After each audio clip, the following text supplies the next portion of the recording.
Good morning India. मैं MD sir chemistry 100% marks में आप सभी का स्वागत है। आज हम लोग केमिस्ट्री में राउल्ट्स का नियम पढ़ेंगे जो एग्जाम के दृष्टि से बेहद ही इम्पोर्टेंट है, वीवीआई क्वेश्चन है। तो देर नहीं करते हैं, देखते हैं राउल्ट्स का नियम क्या होता है।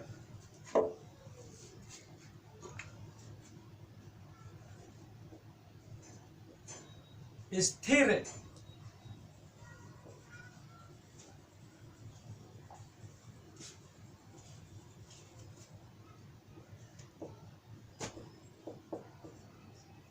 स्थिर ताप पर किसी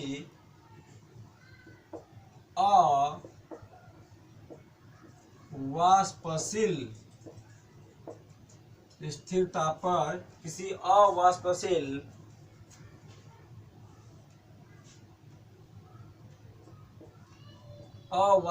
विलेय युक्त, क्या लिखा गया है? स्थिर ताप पर किसी अवाष्पशील विलेय युक्त। अवाष्पशील विलेय युक्त के मतलब ऐसा विलेय लेना है कि जिसका वाष्प नहीं बनता हो। जैसे अगर पानी में हम लोग नमक को घोल देंगे तो नमक का वाष्प नहीं बनता है। पानी में अगर हम लोग ग्लूकोज को घोल दें तो ग्लूकोज का वाष्प नहीं बनता है। तो वैसा ही लेना है। तो स्थिर ताप पर किसी अवाष्पशील विलेय युक्त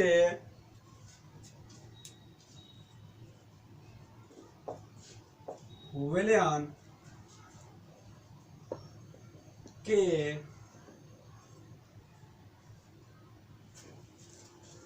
के ऊपर उपस्थित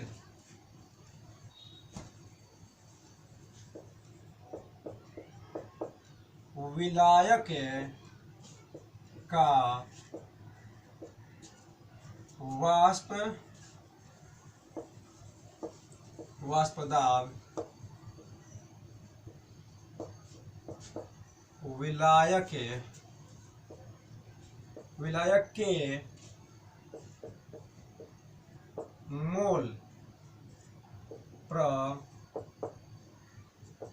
मोल प्रभाज के समानुपाती।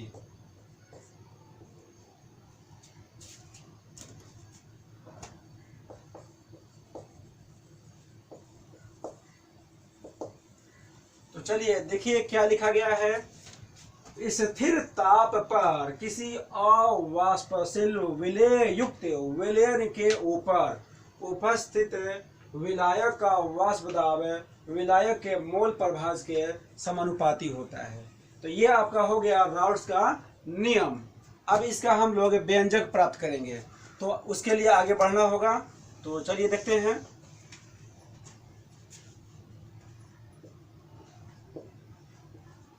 अर्थात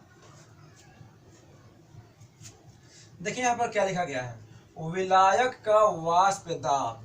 तो विलायक का वाष्प दाब मतलब कि PA, यहाँ जो A है विलायक का वाष्प दाब कहलाएगा। अब अगर B लेंगे, अगर मतलब हम ले लिए B ले लिया अगर, तो विलेय का वाष्प दाब कहलाएगा। तो चलिए, विलायक का वाष्प दाब विलायक के मोल प्रभाज के समानुपाती होता है। किसका समानुपाती होता है? मोल प्रभाज के समानुपाती होता है। तो समानुपाती मोल प्रभाज के किसके? तो भी विलायक के मोल प्रभाज के समानुपाती होता है, यहाँ पर लिख दिया गया। अब आइए इसको हम लोग ओपन करते हैं। जब हम लोग इसको ओपन करेंगे तो ये PA और यहाँ पर इज इक्वल टू के समानुपाती स्थिरांक के आ गया यहाँ पर, और ये अपने जगह पर है XA। और इसको हम लोग पहला इक्वेशन मान लिए। अब यहाँ हम लोग क्या कहेंगे कि अब शुद्ध विलायक लेने पर, कैसा विलायक? शुद्ध विलायक लेने पर, शुद्ध विलायक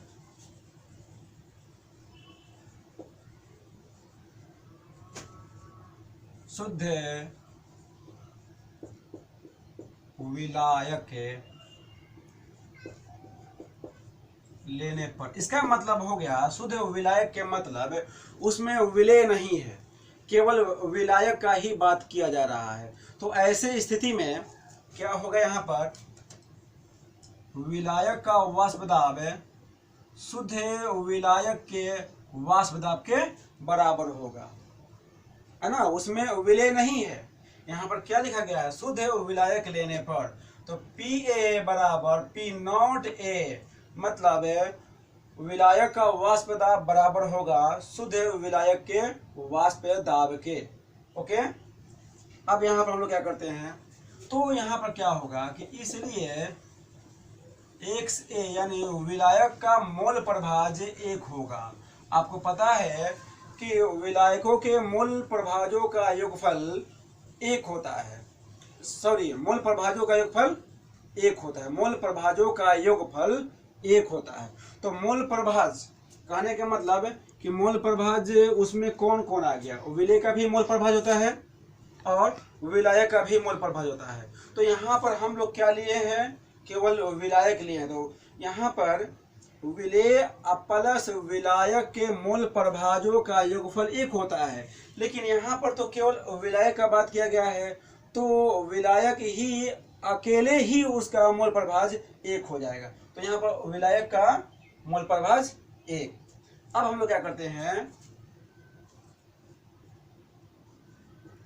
XA का मान समीकरण पहला में रखने पर, XA का मान समीकरण पहला में रखने पर, ठीक है।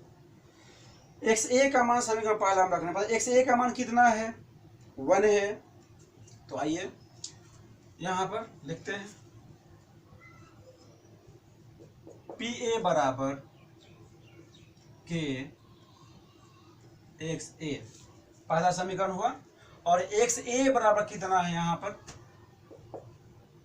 XA बराबर देखे तो ये हो गया आपका K और XA का वैल्यू 1। तो इसीलिए क्या होगा कि Pa बराबर ये K। तो जरा ध्यान दीजिएगा, जब Pa बराबर K हो गया और यहाँ पर Pa बराबर P नॉट A आपस में बराबर है, तो कहने के मतलब कि Pa और P नॉट A आपस में जब बराबर है तो Pa का वैल्यू कितना, K, इसलिए P नॉट का वैल्यू भी क्या होगा, K होगा, यानी K का वैल्यू P नॉट A आ गया। अब आगे बढ़ते हैं,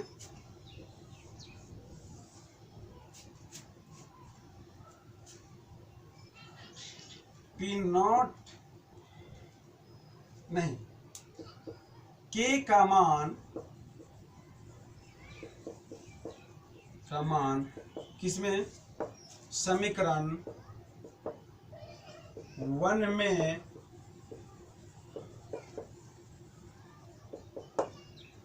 K का मान समीकरण 1 में रखने पर, तो समीकरण 1 कहाँ पर है, यहाँ पर है। आइए देखते हैं, तो ये Pa is equal to K और यहाँ से XA। ओके, तो देखिए, तो यहाँ पर K बराबर क्या है, P नॉट A। तो यहाँ पर हम लोग क्या करेंगे कि Pa और K का वैल्यू यहाँ से रखेंगे P नॉट A और ये हो जाएगा आपका XA, ठीक है। अब जरा देखिएगा,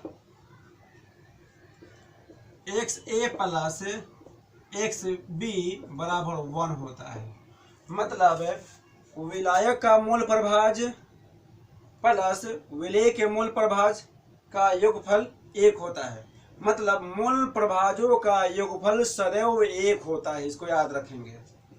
तो मोल प्रभाजों का योगफल सदैव 1 होता है। यहां देखिएगा XB1 नहीं, XA को यहां पर छोड़ देते हैं, XA1, XB उधर गया,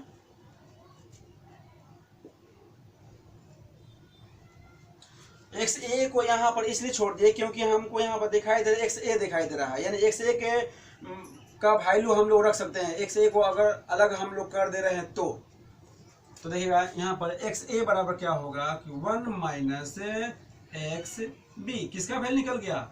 एक्स ए का वैल्यू निकल गया। तो एक्स ए का वैल्यू निकल गया, तो अब एक्स ए का मान इसमें रखना होगा। तो इसको हम लोग क्या करते हैं कि समीकरण 2 मान लेते हैं इसको। ओके, अब देखिएगा हम लिखेंगे यहाँ पर कि एक्स ए का मान समीकरण 2 में रखने पर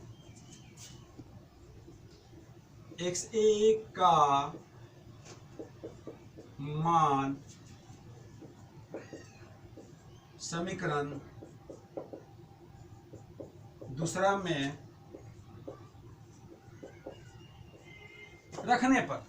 ओके, तो समीकरण 2 कैसा है यहां पर है, देखिए P A is equal to P not A और ये एक्स ए। एक्स ए का वैल्यू ये है, तो देखिए यहां पर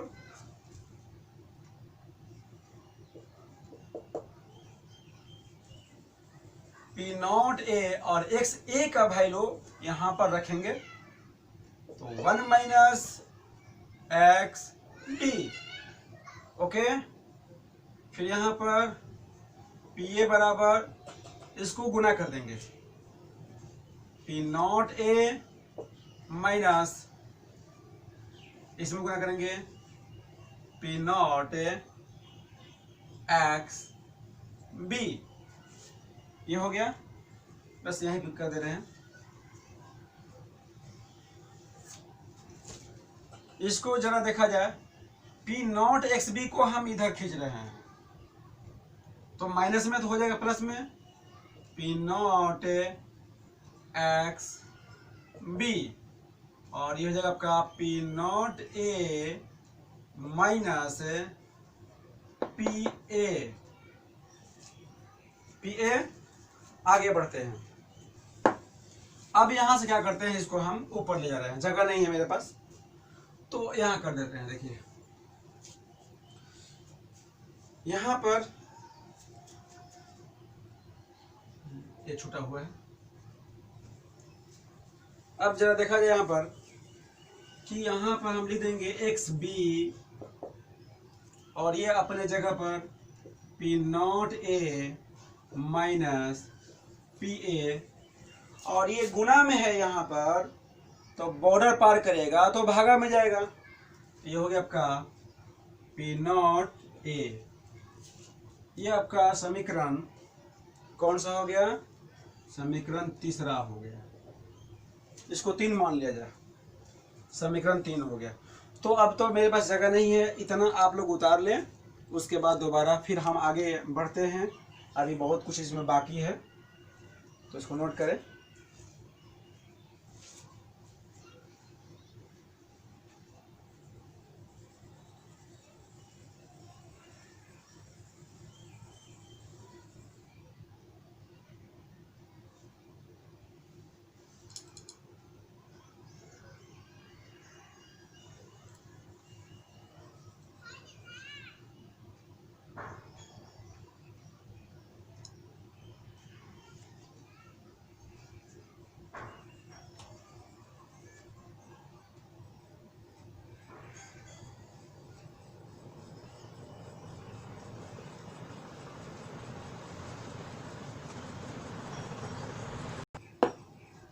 अब इसके बाद देखेगा यहाँ पर, अर्थात ताप पर, स्थिर ताप पर, अर्थात स्थिर ताप पर अवाष्पशील विलय युक्त विलयन। अब देखेगा इसको हम आगे बढ़ा रहे हैं। यहाँ पर लिया गया एक्स बी यानी विलय का मोल प्रभाज। हम लोग यहाँ पर क्या निकाले हैं? विलय का मोल प्रभाज यहाँ पर निकाले हैं। तो देखिएगा यहाँ पर विलय का मोल प्रभाज निकालने के लिए फॉर्मूला क्या होता है, तो देखिएगा यहाँ पर NB बटा में NB प्लस NA के मतलब क्या हुआ? विलय के मोलों की संख्या बटा में विलय के मोलों की संख्या प्लस विलय के मोलों की संख्या, मतलब विलय की मोलों की संख्या बटा में कुल मोलों की संख्या। यही तो है आपका मोल प्रभाज, विलय का मोल प्रभाज इसी को कहते हैं हम लोग। तो फिर इसको हम लोग आगे विस्तार करते हैं। तो NB विलय के मोलों की संख्या बराबर क्या होता है, द्रव्यमान बटा में आणविक द्रव्यमान। ठीक है, द्रव्यमान बटा में आणविक द्रव्यमान या द्रव्यमान बटा में मोलर द्रव्यमान। तो देखिएगा द्रव्यमान को हम लोग कर लेंगे यहाँ पर कि W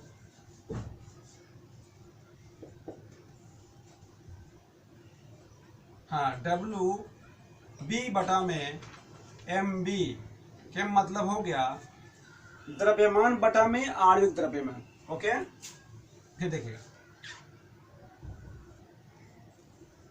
द्रव्यमान बटा में आणविक द्रव्यमान या मोलर द्रव्यमान एक ही चीज है। ओके, आगे बढ़ते हैं। फिर यहां पर वही चीज लिखेंगे, द्रव्यमान बटा में मोलर द्रव्यमान। फिर यहां हो जाएगा आपका, यहां पर भी द्रव्यमान बटा में, यहां पर A हो जाएगा, A है ना, यानी विलायक हो जाएगा। और यहां पर क्या हो जाएगा आपका MA। ओके, इतना समझ में आ गया आपको। अब हम लोग क्या करेंगे कि यहां पर तनु विलयन में, इसको हम लोग क्या करेंगे कि तनु विलयन, तनु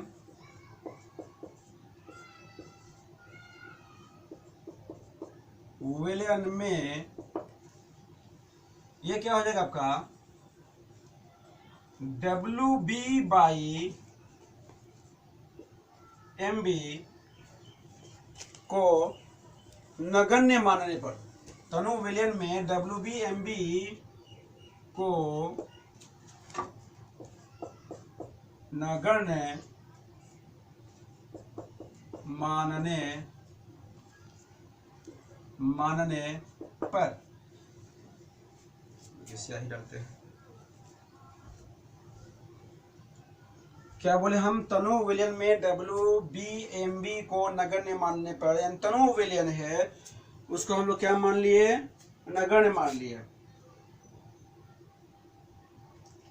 तो जब नगण्य मान लेंगे तो क्या होगा, देखिए आगे।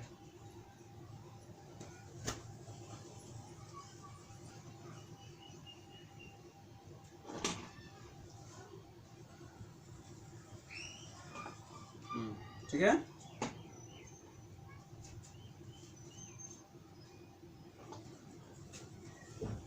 हाँ, तो नगण्य मानेंगे तो इसका वैल्यू मतलब नहीं है, ना के बराबर, बिल्कुल कम है, 0 के बराबर। तो ये आपका यहाँ से इसका वैल्यू क्या हो जाएगा, 0 हो जाएगा। तो आगे बढ़ते हैं।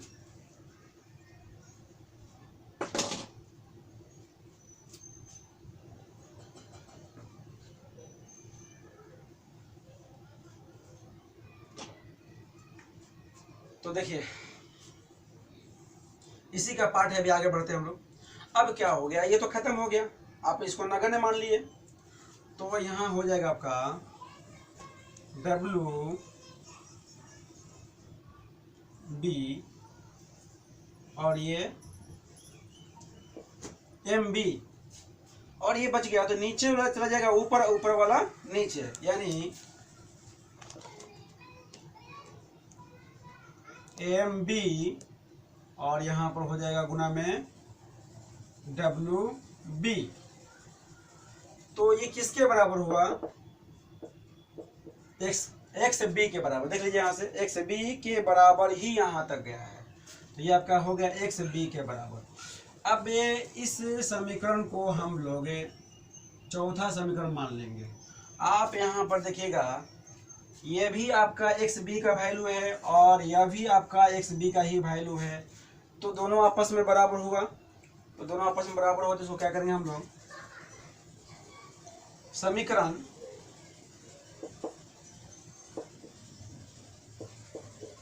समीकरण पहला तथा, पहला नहीं जी, तीसरा है ना, तीसरा तथा चौथा से दोनों आपस में बराबर हो गया। तो चलिए, यानी आपका फॉर्मूला बनकर तैयार हो गया कि WB एम बी कहाँ से आ गया, डब्ल्यू ए, अच्छा इसका वैल्यू 0 होगा। देखिए यहाँ पर थोड़ा सा मिस्टेक हुआ है, यहाँ पर इसका वैल्यू 0 हो जाएगा, हम ध्यान नहीं दिए। डब्ल्यू बी एम बी का वैल्यू क्या माना गया है, नगण्य मान लिया, तो ये यहाँ पर ये वैल्यू, तो अब मेरा क्या बच जाएगा, डब्ल्यू ए और ए में बच जाएगा। तो ये आपका पलट गया, तो चला गया यहाँ पर ऊपर में, ये हो गया आपका एम ए और बटा में डब्ल्यू ए। ओके, तो उसी प्रकार यहाँ पर हो जाएगा, इसको हम लोग क्या कर लेंगे, एम ए और नीचे में एम बी डब्ल्यू ए, और इसका वैल्यू यहाँ से P not A minus P A, और ये पी नॉट ए, ये आपका फार्मूला तैयार हो गया, इसको नोट कर लीजिए।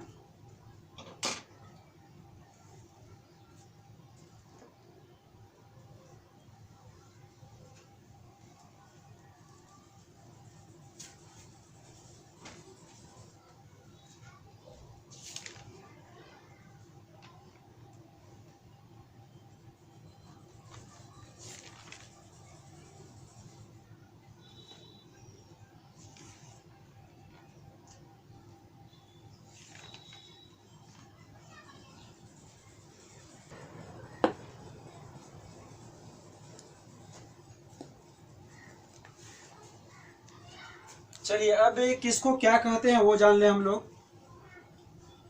जैसे यहाँ पर लिखा गया है W B M A W A, और ये सब लिखा गया है, सबका मतलब हम लोग जान लें।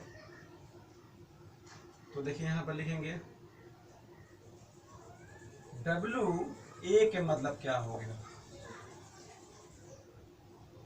डब्ल्यू बी, यहाँ पर एम ए, फिर यहाँ पर एम बी, और क्या है P A, P not A, और कुछ है, हाँ, फिर यहाँ पर है एक्स ए और एक्स बी। तो देखिएगा डब्ल्यू ए के मतलब क्या हो गया, विलायक का द्रव्यमान, विलायक का द्रव्यमान, जहां डब्ल्यू बी बराबर विलेय का द्रव्यमान, एम ए बराबर, एम ए के मतलब हो गया मोलर द्रव्यमान, तो किसका मोलर द्रव्यमान, विलायक का, ए लगा है ना,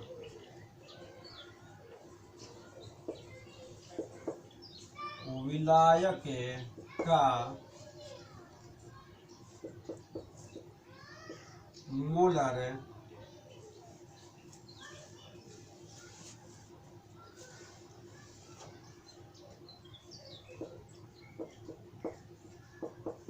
द्रव्यमान। अब यहां हो गया एम बी, तो यहां हो जाएगा आपका विलेय का मोलर द्रव्यमान, पी ए आ गया, यानी विलायक का वाष्प दाब,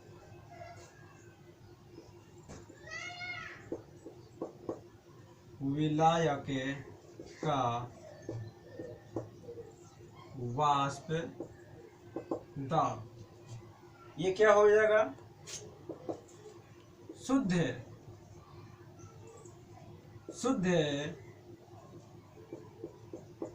विलायक का वाष्प दाब। ठीक है, यहाँ पर विलायक का मोल प्रभाज, यहां हो जाएगा विलेय का मोल प्रभाज।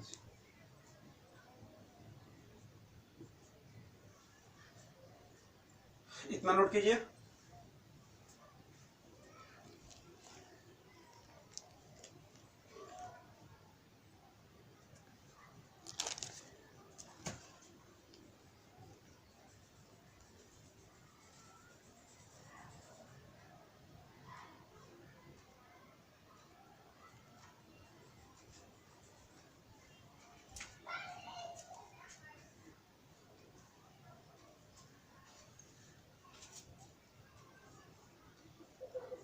पी नॉट ए जो यहाँ पर लिखा गया, इसका मतलब क्या हो गया, P not A minus P A का मतलब हो गया वाष्प दाब में अवनमन। वाष्प दाब में वाष्प दाब अवनमन के मतलब कमी, गिरावट। P not A P A by A अगर रहेगा, मतलब कि बाई ए का मतलब कि पी नॉट ए रहेगा अगर, तो इसका मतलब क्या हो गया, वाष्प दाब में आपेक्षिक अवनमन। वाष्प दाब में आपेक्षिक अवनमन। और एक रह गया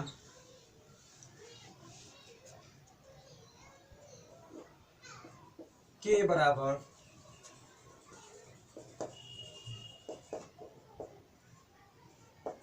समानुपाती स्थिरांक। चलिए नोट कर लीजिए।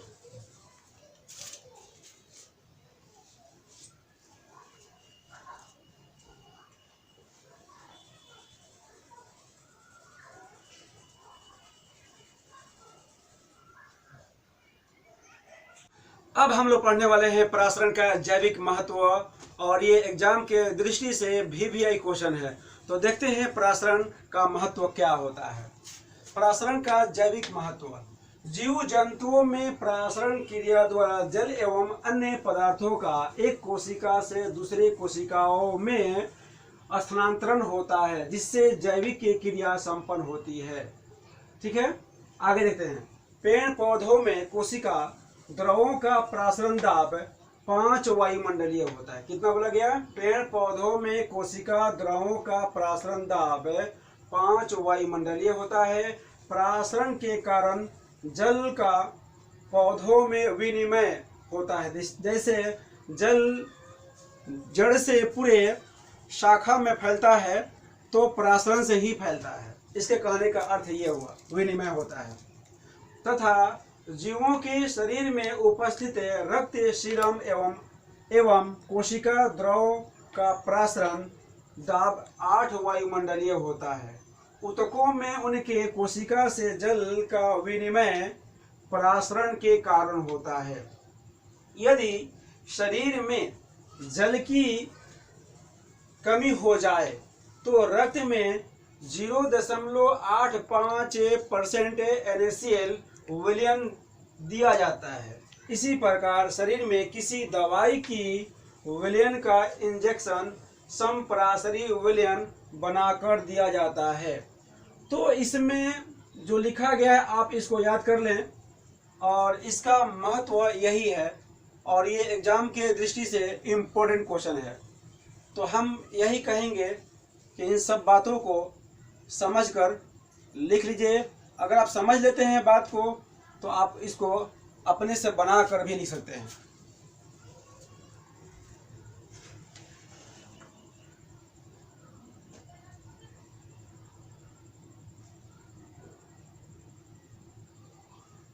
To you.